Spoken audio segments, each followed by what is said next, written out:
महाभारत, ये नाम सुनते ही जहन में क्या आता है? वीरों की कहानियां, बलिदान और धर्म अधर्म का वो महासंग्राम, है ना? पर एक कहानी ऐसी भी है जो अक्सर अनसुनी रह जाती है। एक ऐसे योद्धा की कहानी जो शायद इस युद्ध का सबसे ताकतवर योद्धा था, लेकिन वो कभी लड़ा ही नहीं। आज हम उसी गुमनाम नायक की कहानी में गहराई से उतरेंगे। एक ऐसा योद्धा जो अकेले ही पूरे युद्ध का पासा पलट सकता था। हाँ, बिल्कुल सही सुना। सिर्फ 1 मिनट 60 सेकंड। ये कोई मजाक या बढ़ा चढ़ाकर कही गई बात नहीं है। ये हकीकत थी एक ऐसी शक्ति की जिसमें देवताओं को भी आप कह सकते हैं सोचने पे मजबूर कर दिया था। तो कौन था ये रहस्यमयी योद्धा? चलिए जानते हैं। तो चलिए अब इस रहस्य से पर्दा उठाते हैं। ये महान योद्धा थे बर्बरिक, और इनका रिश्ता सीधे पांडवों से था। ये महाबली भीम के पोते और घटोत्कच के बेटे थे। मतलब आप सोचिए, इनकी रगों में पांडवों की वीरता तो थी ही, साथ में थी राक्षसों की मायावी शक्ति। क्या जबरदस्त कॉम्बिनेशन था, सच में अजय। अब बर्बरिक जो थे वो यक्ष कुल से आते थे, और एक बड़ी दिलचस्प बात है इनके नाम के पीछे। कहते हैं इनके बाल घुंघराले थे, बर्बर जैसे, और उसी से नाम पड़ा बर्बरिक। लेकिन इनकी असली पहचान इनके कुल या नाम से नहीं थी।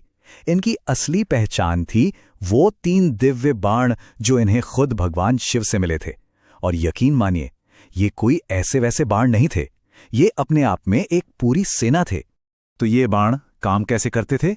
सिस्टम बड़ा कमाल का था, जरा समझिए। पहला बाण, उसे छोड़ते ही वो उन सभी टारगेट्स को मार्क कर लेता था जिन्हें खत्म करना है, ठीक है? फिर दूसरा बाण, वो उन सबको मार्क करता था जिन्हें बचाना है, और बस खेल खत्म। तीसरा बाण जैसे ही तरकश से निकलता, पहले बाण से मार्क की हुई हर चीज को नष्ट कर देता था। और सबसे कमाल की बात, तीनों बाण अपना काम करके वापस तरकश में आ जाते थे। मतलब सिस्टम एकदम फुल प्रूफ, कोई गलती की गुंजाइश ही नहीं। तो सोचिए, ऐसी बेमिसाल मतलब अनबीटेबल पावर लेकर बर्बरिक कुरुक्षेत्र के मैदान की ओर चल पड़े। लेकिन कहानी में एक ट्विस्ट है, विडंबना देखिए। जो उनकी सबसे बड़ी ताकत थी, वही उनके लिए सबसे बड़ी मुसीबत बनने वाली थी।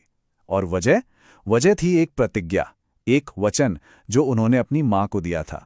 और वो वचन था कि मैं हमेशा उस पक्ष से लड़ूंगा जो हार रहा होगा।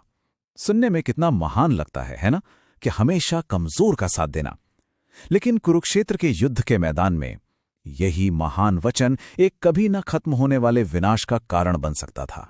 अच्छा, उस वक्त की सेनाओं का हिसाब किताब देखें तो मामला साफ था। पांडवों के पास थी 7 अक्षौहिणी सेनाएं और कौरवों के पास पूरी 11। तो जाहिर है पांडवों का पक्ष कमजोर था। तो बर्बरीक के वचन के हिसाब से तो उन्हें पांडवों के साथ ही लड़ना चाहिए था। सिंपल लगता है, राइट? लेकिन यही तो कहानी का सबसे बड़ा पेच था। जरा सोचकर देखिए, क्या होता बर्बरीक पांडवों की तरफ से लड़ना शुरू करते। अपनी शक्ति से वो पल भर में ही कौरवों की सेना को तहस नहस कर देते। अब जैसे ही पांडव जीतने लगते, वो कमजोर तो नहीं रहते, है ना? वो तो शक्तिशाली बन जाते। और फिर अपने वचन को निभाने के लिए बर्बरीक को पाला बदलना पड़ता। उन्हें कौरवों की तरफ जाना पड़ता, फिर वो कौरवों को जिताने लगते, और फिर उन्हें वापस पांडवों की तरफ आना पड़ता। ये एक ऐसा लूप था, एक ऐसा अंतहीन चक्र जिसका नतीजा सिर्फ एक होता, संपूर्ण विनाश। तब तक जब तक मैदान में सिर्फ बर्बरीक अकेले न बच जाते। और इस भयानक पहेली को, इस डेडलॉक को अगर कोई समझ रहा था तो वो थे श्री कृष्ण। वो जानते थे कि अगर बर्बरीक ने युद्ध में हिस्सा ले लिया तो धर्म की स्थापना का जो पूरा मकसद है वही खत्म हो जाएगा। इसीलिए उन्होंने एक ब्राह्मण का वेश बनाया और जा पहुंचे बर्बरीक का रास्ता रोकने। ब्राह्मण के रूप में कृष्ण ने पहले तो बर्बरीक की ताकत को परखा, और वो सच में बहुत प्रभावित हुए। फिर उन्होंने एक क्षत्रिय के सबसे बड़े धर्म दान की याद दिलाई, और फिर कृष्ण ने बर्बरीक से वो दान मांगा जिसकी कोई योद्धा शायद कल्पना भी नहीं कर सकता। उन्होंने कहा, मैं तुम्हारा शीश दान में मांगता हूं। बर्बरीक एक पल के लिए चौंक गए, लेकिन वो समझ गए थे कि उनके सामने कोई साधारण ब्राह्मण नहीं है। उन्होंने प्रार्थना की कि आप अपने असली रूप में दर्शन दें। और जैसे ही भगवान कृष्ण ने अपना विराट रूप दिखाया, बर्बरीक ने एक पल भी नहीं सोचा और अपना शीश दान में देने का वचन दे दिया। इतना बड़ा बलिदान, और बदले में बर्बरीक ने क्या मांगा? उन्होंने बस एक वरदान मांगा, उनकी बस एक इच्छा थी कि वो अपनी आंखों से धर्म और अधर्म के इस महासंग्राम को, इस महाभारत के युद्ध को देख सकें। श्री कृष्ण ने ये इच्छा बहुत प्रेम से स्वीकार की। उन्होंने बर्बरीक के जीवित मस्तक को पास की ही एक ऊंची पहाड़ी की चोटी पर स्थापित कर दिया, एक ऐसी जगह जहां से कुरुक्षेत्र के मैदान की हर एक घटना उनकी आंखों के ठीक सामने थी। तो 18 दिन गुजरे, युद्ध खत्म हुआ, पांडवों की जीत हुई। लेकिन जीत के बाद उनमें एक नई लड़ाई शुरू हो गई, अहंकार की लड़ाई। हर कोई ये साबित करने में लगा था कि जीत का असली हीरो कौन है, किसने सबसे ज्यादा पराक्रम दिखाया। तब श्री कृष्ण उन सबको बर्बरीक के पास ले गए, क्योंकि वही थे उस युद्ध के एकमात्र निष्पक्ष गवाह। और जब पांडवों ने उनसे पूछा तो बर्बरीक ने जो जवाब दिया, उसने सबका घमंड चूर चूर कर दिया। उन्होंने कहा, मुझे तो रणभूमि में कोई पांडव या कौरव लड़ता हुआ दिखाई नहीं, मुझे तो बस कृष्ण का सुदर्शन चक्र दिखाई दे रहा था जो शत्रुओं का संहार कर रहा था, और देवी महाकाली दुष्टों का रक्त पी रही थी। मतलब सब तो बस एक जरिया थे, असली लड़ाई तो दैवीय शक्ति लड़ रही थी। बर्बरीक के इस महान त्याग और इस गहरे ज्ञान से श्री कृष्ण बहुत प्रसन्न हुए और उन्होंने बर्बरीक को एक वरदान दिया। उन्होंने कहा कि कलयुग में तुम्हें मेरे ही एक नाम श्याम से पूजा जाएगा और तुम हारे का सहारा बनकर अपने भक्तों के सारे कष्ट दूर करोगे।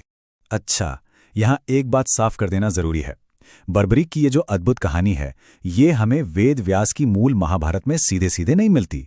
इसका पूरा डिटेल्ड वर्णन हमें मिलता है स्कंद पुराण जैसे बाद के ग्रंथों में, और खासतौर पर लोक कथाओं में। लोक कथाओं ने ही इस किरदार को घर घर तक पहुंचाया है। और आज भी बर्बरीक की ये विरासत पूरे भारत और यहां तक कि नेपाल में भी जिंदा है, और वो भी अलग अलग नामों से। जैसे राजस्थान में वो खाटू श्याम हैं, तो गुजरात में बलिया देव, हिमाचल प्रदेश में उन्हें कमरूनाग के नाम से जानते हैं, और नेपाल में यलंबर। ये सब नाम उसी एक महान आत्मा के हैं। और इन सभी पूजा स्थलों में जो सबसे प्रमुख है वो है राजस्थान के सीकर जिले में बना खाटू श्याम मंदिर।